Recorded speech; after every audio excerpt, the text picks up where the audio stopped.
Tak warai ya. Carane sujud sing murni ora kok suwe-suwenan sujud badhe ngecap mboten. Gampang ya.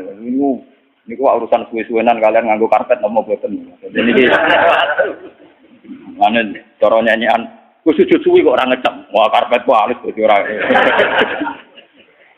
Wah iku terus nakalan ukuran kok ngono iku ukuran opo. Ngeten kula warai. Kata sujud itu sebetulnya di Al-Qur'an itu digunakan berkali-kali dan inti maknanya itu ketundukan sama semua kersane Allah Subhanahu wa taala. Meskipun kersane Allah itu kadang tidak sesuai nafsu kita, tidak sesuai keinginan kita.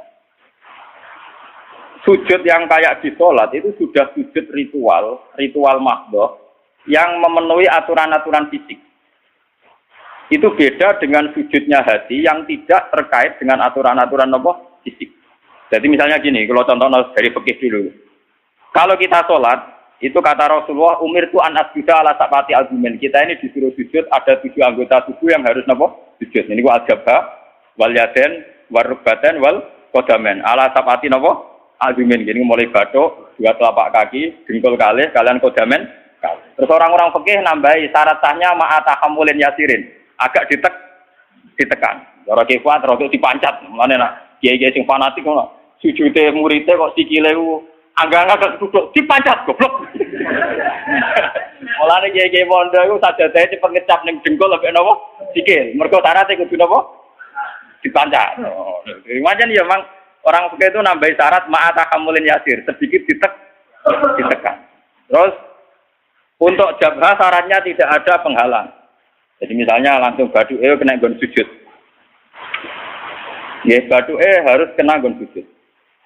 Cuma itu udah harus batuk semua. Potong kiai semua nanti kamu ngomong nganti ngeten mboten niku gak bisa berlebihan. Pokoknya sujud lah. Nah, kula ora fanatik kula nggih biasa mawon. Niku wis carane.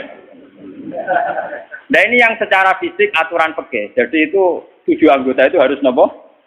Sujud. Mata hamulin yakin ditekan. Tapi kemudian ada aturan-aturan secara rohani. Ini hubungannya jenengan dengan pangeran. Ini saya contohkan paling gampang. Ketika saya punya uang 1 miliar, atau saya punya anak yang saya cintai, atau punya istri yang saya cintai, atau punya jabatan yang saya cintai, saya itu tidak pernah janggal. Misalnya saya punya anak itu tidak pernah janggal. Kenapa saya punya anak? Saya tidak ikut bikin jantungnya, bikin hatinya, bikin matanya. Kok tahu-tahu itu milik saya? Saya punya istri. Orang melok rumah mulai cilik, ora bisa ngatur jantungnya, orang melok ngatur pernapasannya, paru-parune, ngerti-ngerti dikeloni, daku, itu bojoku. Kita ini tidak pernah janggal ketika dikasih, ketika mempunyai, paham ya? Tapi ketika itu diambil Tuhan, anak kita diambil Tuhan, istri kita diambil Tuhan, harta diambil Tuhan. Kenapa ya Allah, engkau memberi musibah ke saya? Iku mesti pangeran janggal cek goblok, gue pas gue rabok takokno, pasti lah mbok takokno, sama-sama janggal. Kalau kita bersama-sama, coba apa alasan Anda punya? Apa kowe melok game mripate bojo, game mripate anak? Apa alasan Anda punya? Aku yakin mlebu swarga lewat paham saya ini. Mengenai gunane ulama ben nerangno detail. Loh kalau sama-sama janggal, kamu punya juga harus janggal. Apa alasan Anda punya coba? Apa kamu menciptakan jantung istri Anda? Anak Anda? Apa kamu menciptakan orang ini mencintai Anda? Jika kamu merasa punya. Tapi ketika hilang, kamu janggal. Wiwan curang sini. Harusnya saat kita punya itu juga janggal. Kalau kowe fair ngakoni nek Allah sing duwe. Bojo mbok keloni paling banter umur 20 tahun. Iku anake wong yang mengatur sistem pernapasan, jantung dan semuanya pangeran. 20 tahun wae pangeran. Bareng diakatno kowe celek itu mbok aku wae. Bareng mbok aku wae mati mbok tuangi iki. Kenapa Gusti kula sing untuk musibah orang lain tidak? Makanya Rasulullah itu hebat. Makanya wong sing roh nabi tenanan tetep ulama, orang khusus kamu pun ngandel dulu. Engko kamu kok wis sama kira tak syafaati gak mesti swarga kula terus kok. Kowe ku mau urun khusus. Tapi gak tau mikir agama.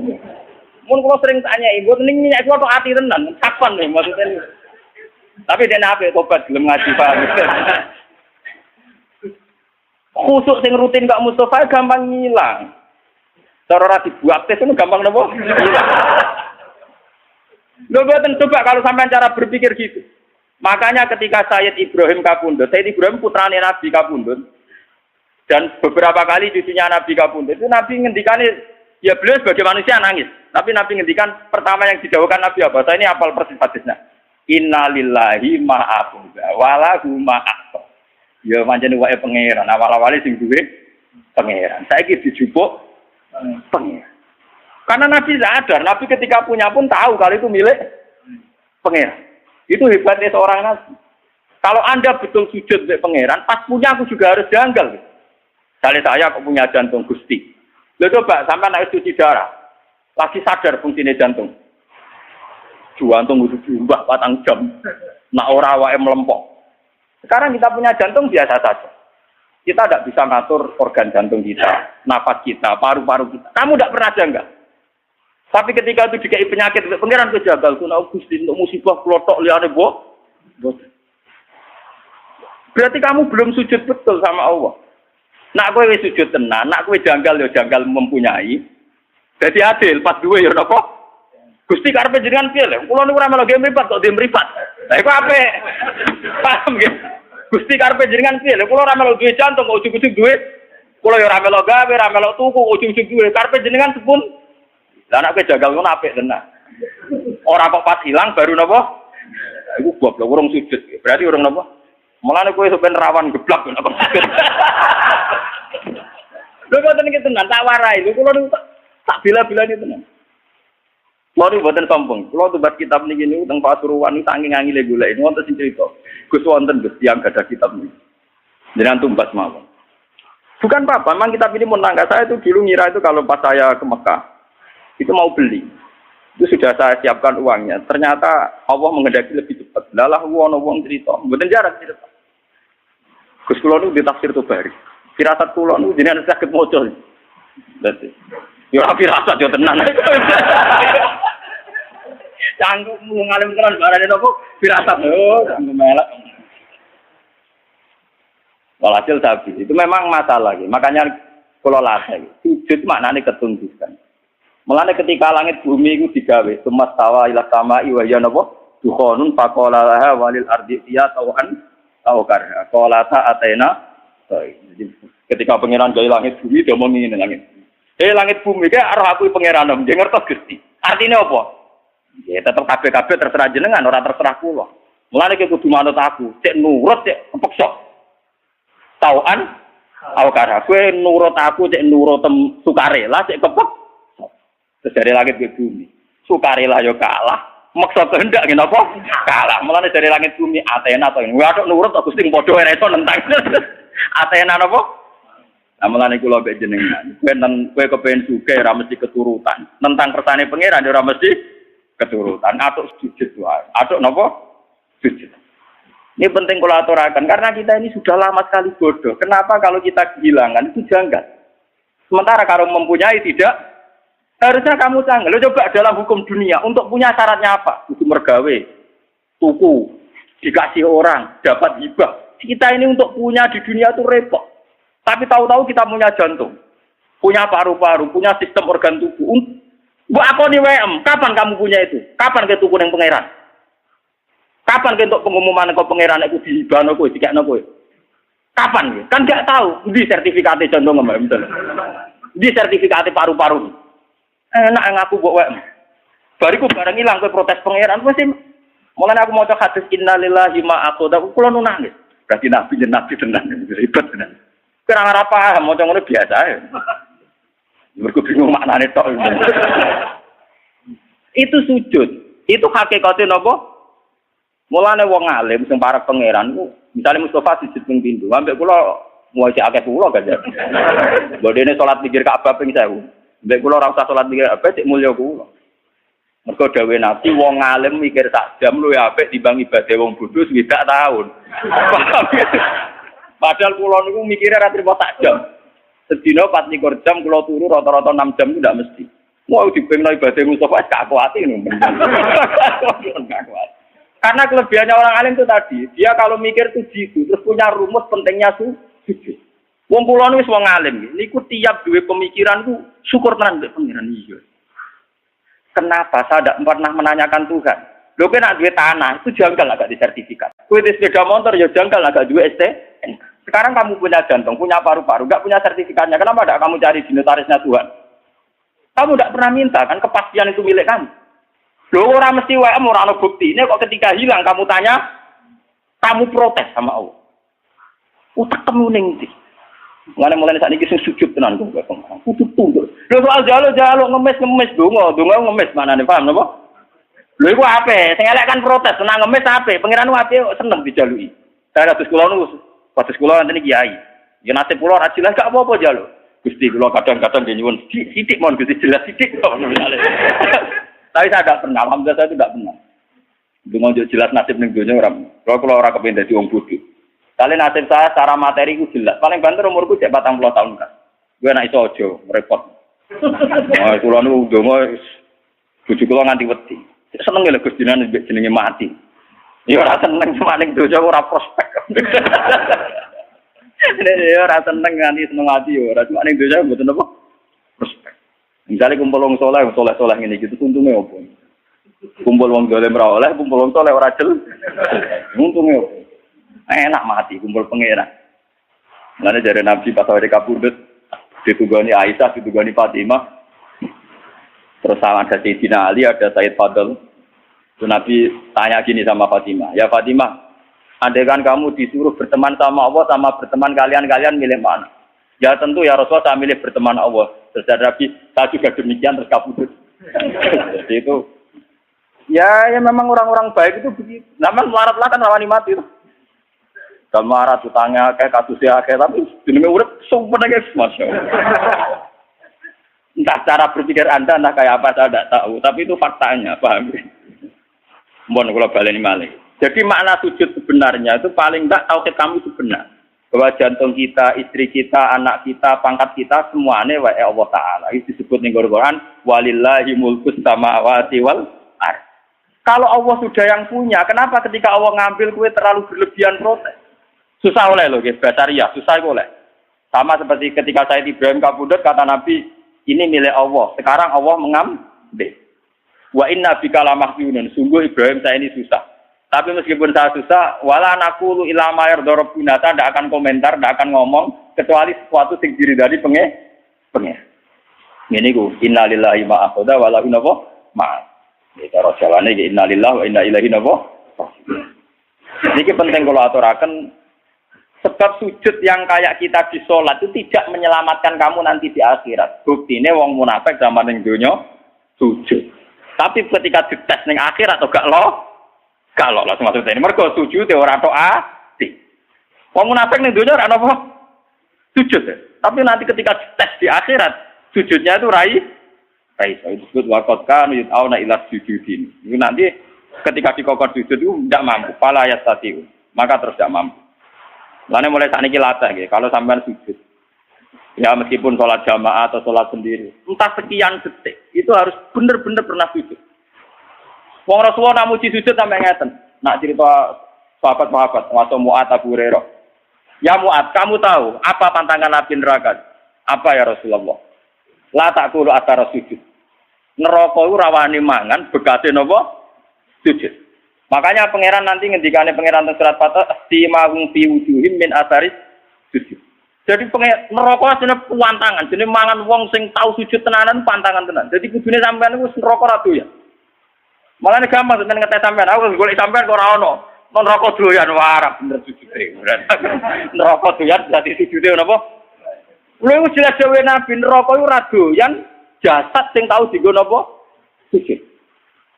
Nggak ada sujud, mulai rambutnya nganti ngisong itu sujud kan.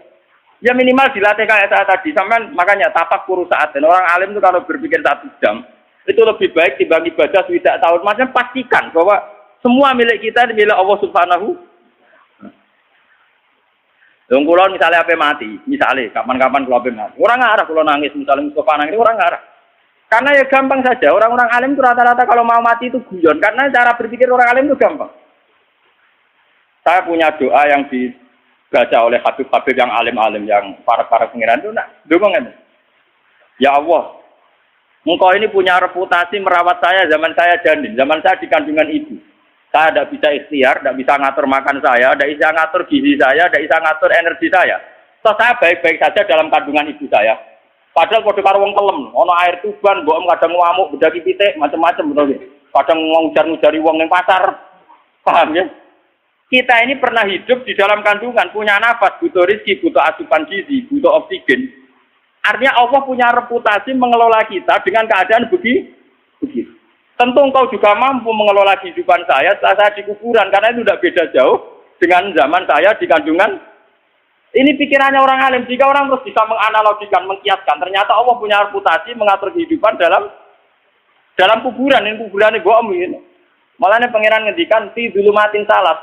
Saya ini punya reputasi ngelola kamu fi dzulumatin salaf dalam kegelapan yang 3. Lah iya toh, pertama wong sperma ning gegere bapake. Jika Mustofa ini wis gawa anak putune go ngalor ngidul kudanan adol roti wis gawa ngalor ngidul. Itu Allah punya reputasi mengatur sistem ketahanan sperma ada di bapak. Bimbene sulti was, bariku ditransfer rabi. Ning gone rahime ibu. Artinya dengan reputasi sepanjang ini masa sekarang kamu meragukan reputasinya pangeran? Mau perkara saiki ape dipendem, wah di kuburan dhewean. Ambek sapa? Oh pangeran tersinggung. Cangkemmu lha kowe dhisik ambek sapa ngono paham? Blok-blok lha kowe dhisik enggak ambek. Toh. Kowe ora usah takok ngono, iku ora mukmin jenenge paham ya. Nang takoki, "Mos, kowe sampeyan mati ambek sapa?" Ambek pangeran Gusti. Yo petise sapa? Lah iku pangeran saking dukane ning gone Quran. Fadzarni. Darni maknane aku gak ro dhewean. Pokoke pangeran wis ngendikan bazar niku serodok mudu ngamuk. Aku baro dhewean, malaikat tukang hisab barno aku mbek wong iki. Lah niku pangeran ngetes ngoten kok. Mustofa ki nek pancen ning donya sujud mbek aku, saiki tes kowe tak kon sujud. Ku nek iso sujud tenan swarga, nak geblak neraka. Wah. Gila Timur. Betul.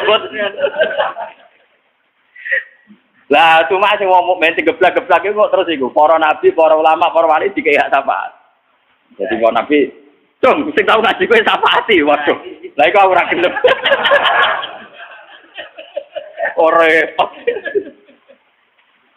Mboten iki tenan, iki ngaji tenan. Jadi memang kula niku krasa tenan.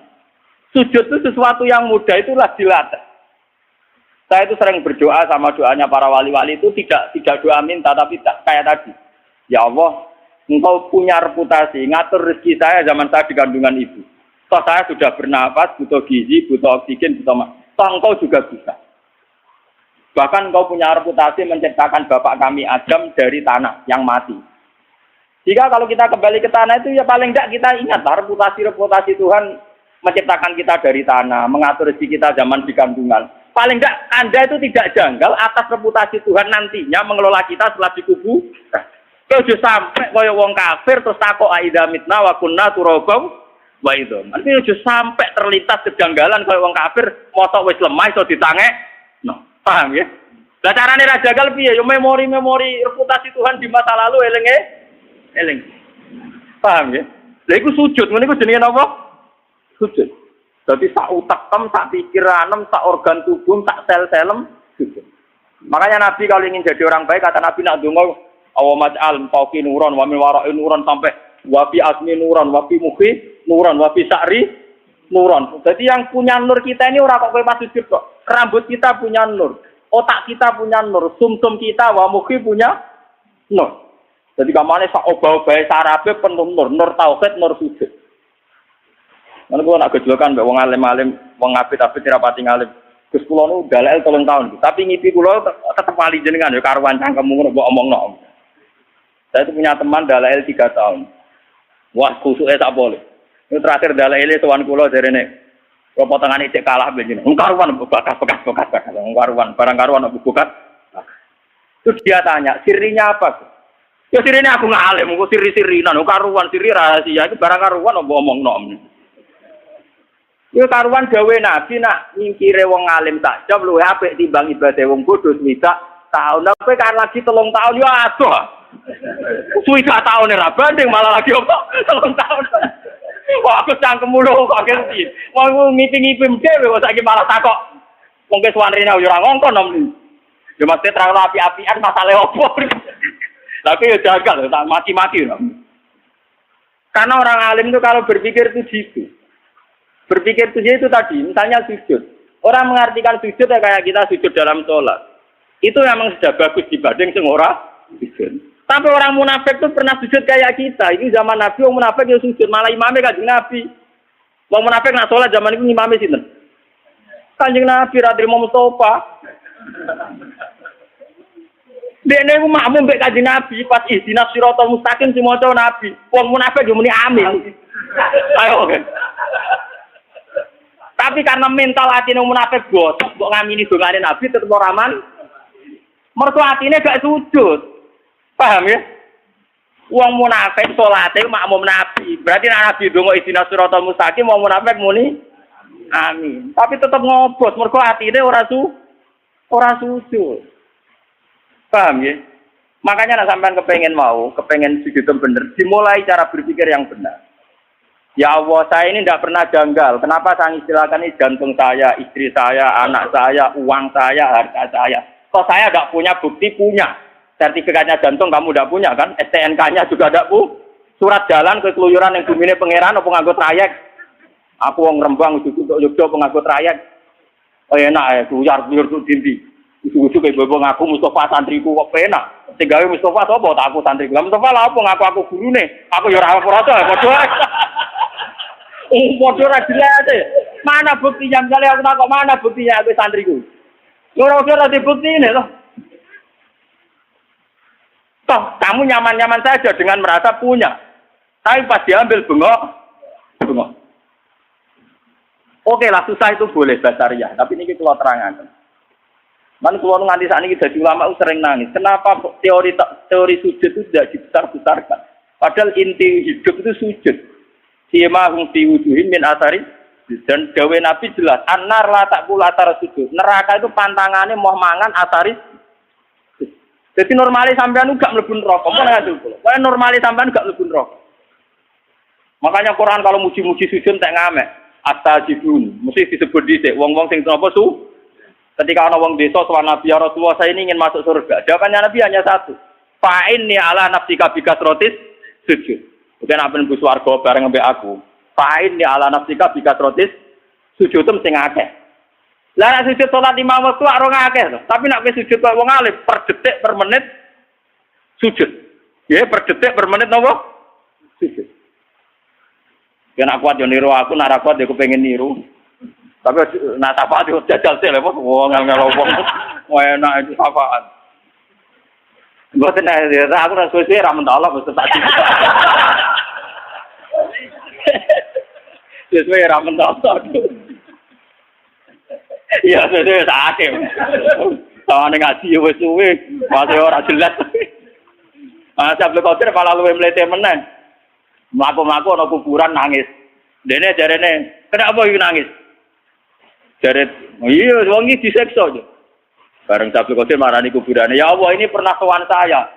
Kudu ora kena diseksa nanti sowan kula. Terus langsung ra bengok-bengok. Dadi sekedar sowan Sabtu Qadir. Tapi nek aku mau penahan sowan. Wah, wis mati aku mendapati Sabtu Qadir gak. Mun kula Fatihah boten Sabtu Qadir wah, kula boten saged kudu ngaji. Enak sowan wong alim digo sowan. Oh, dolem. Wong alim ya tukang mulang, wong alim itu apa? Bangune tobit kabeh. Gambar wong. Mun iki penting kula aturaken. Jadi makna sujud itu ketundukan. Sebab itu langit bumi darani sujud. Srengenge maca posisine dhuwur nggih darani sujud. Rembulan senajan tone dhuwur darani sujud. Karena hakikat sujud itu ketundukan terhadap kersane Allah Subhanahu wa taala. Lah cuma ekspresi fisik misalnya kayak kita sholat itu ada aturan-aturan fisiknya itu tadi misalnya ada 7 anggota tubuh yang kita sujudkan.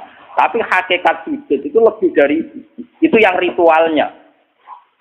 Ya itu yang nopo.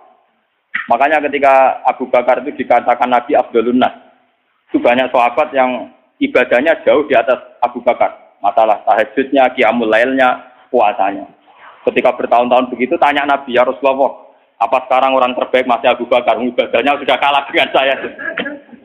Terus apa sih lucu-lucu, kita kotor. Dari Nabi tidak. Kamu dan orang sedunia dengan imannya dibanding Abu Bakar itu masih menang Abu Bakar satu. Kenapa ya Rasulullah? Jadi, mawakoro fi qalbi. Dia prinsip ketuhanannya sudah mantap. Jadi mawakoro apa? Fi qalbi. Jadi kayak nyanyi aku mutus kabutan. Kadoan, cara wong napa? Wong 3 tahun gak penyanyi, tak omongi. Kudune ora 3 tahun dalah ilmu. Nak nyanyi aku swidak. Nah. Iku mau banding tak jam, banding bener. Lho boten nanten tenan, nak ulama njen mandi. Mboten nanten mandi. Saya hingga detik itu masih belajar ihya. Saya itu punya ihya entah berapa sampai lali. Sinaune khatam piro nganti lali. Saya akhir-akhir ini semenjak gak melarat teman-teman niku punya kitab pegangan itu minimal 3. Saya itu punya ihya itu yang dulu saya pakai pelajaran sampai rusak. Terus saya beli lagi cetakan DKI Darul Kutub Ilmiah. Kemarin itu ada edisi Ihya yang komentatornya itu para habaib. Termasuk Sayyid Abdul Al-Haddad, Rotibul Haddad itu yang ngarang nopo Rotibul. Jadi saya itu punya Ihya itu yang disarai wong alim non sayyid. Sing disarai alim sayyid, sampai sing disarai aktivis. Ngono kuwi bedane akeh. Saking seneng saya sama Imam Ghazali sampai wah kalau sampai serak kebayang. Sampai mikir ada dua mereka rugi barang entek. Terus waktu ini sampai. Nah ini bukan saya sombong enggak. Biar sampean sadar kalau sudah merasa ulama itu harus tanggung jawab di depan Allah. Dan daripada saya berpikir sendiri itu saya tidak yakin benar. Saya ikut berpikir ala Imam Sinten Ghazali. Makanya dulu bapak saya itu ngijazah saya begini. Pak, kowe nak Fatihah kok niate mamang. Ya Allah saya baca Fatihah saya punya niat kayak niatnya Abdul Qadir Jilani. Saya baca Fatihah punya niat kayak niatnya Imam Ghazali. Ternyata Imam Ghazali itu juga meriang ngadepi pangeran. Ya Allah, saya Fatihah ini punya niat kayak niatnya Nabi Muhammad. Wah, dia curang. Jadi itu betul. Saya ini suka tua aku sadar. Ternyata ijtihad dhewe yo berat.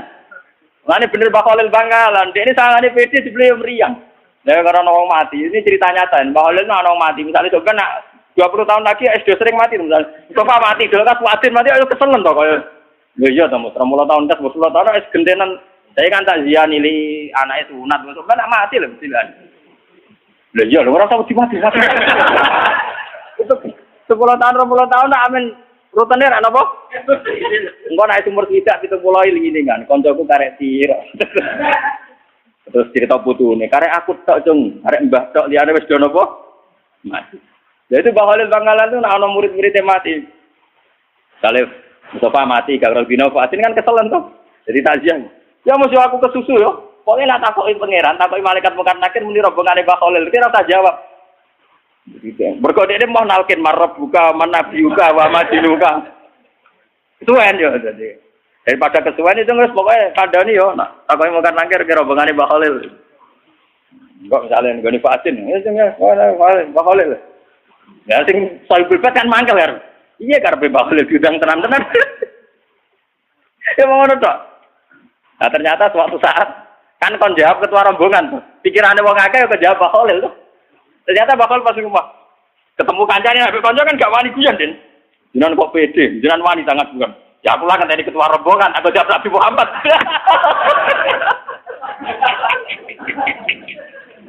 Aku lah ngenteni apa? Ketua rombongan. Ya, nak muka nangkir kan di sini Muhammad meriang dah. Mungkalah Abdul, kalah nopo. Nah, itu disebut yaumana tukula unasim di imami. Jadi wong kabeh sampeyan dipanggil lu nganggo ketua rombongan. Kowe wong iso mus ketua ora iso abot. Ora level ora nopo. Mulane wong kon maca selawat maksude ben tetep duwe ketua rombongan. Muga selawatan ditampa Nabi dadi ana daftare. Ana napa? Sekali rasi tombol kan gak ada daftar.